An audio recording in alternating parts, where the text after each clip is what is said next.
ചില കുടുംബത്തിൽ നിങ്ങൾ ശ്രദ്ധിച്ചിട്ടുണ്ടോ എന്നറിയില്ല, ആ കുടുംബത്തിൻ്റെ അകത്തുള്ള പ്രശ്നം എന്ന് പറയുന്നത് അതൊരിക്കലും പുറത്തു നിന്നുള്ളവർ ഉണ്ടാക്കുന്നതായിരിക്കണമെന്നില്ല. ആ കുടുംബത്തിൻ്റെ അകത്ത് തന്നെ വാശിയും വൈരാഗ്യവും എന്തു പറഞ്ഞു കഴിഞ്ഞാൽ ദേഷ്യം പിടിക്കുകയും ചെയ്യുന്ന ചില ആൾക്കാർ മൂലം ഉണ്ടാകുന്ന പ്രശ്നങ്ങളും ചില കുടുംബത്തിൻ്റെ അകത്ത്.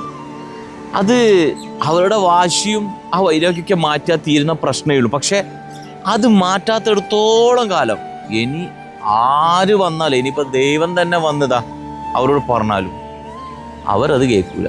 കാരണം അവർക്ക് വലുത് അവരുടെ വാശിയും അവരുടെ ദേഷ്യവും അവരുടെ വൈരാഗ്യമാണ്. അത് മനസ്സിൽ കൊണ്ട് നടക്കുന്നിടത്തോളം കാലം ആ കുടുംബത്തിലൊരു സമാധാനം ഉണ്ടാവില്ല, ഉറപ്പാണ്. അപ്പം നമ്മൾ എന്താ ചെയ്യേണ്ടത്? അങ്ങനെയുള്ളവരെ നമ്മളങ്ങ് മാറ്റുക. അങ്ങനെയുള്ളവരെ മാറ്റുക എന്തിന്?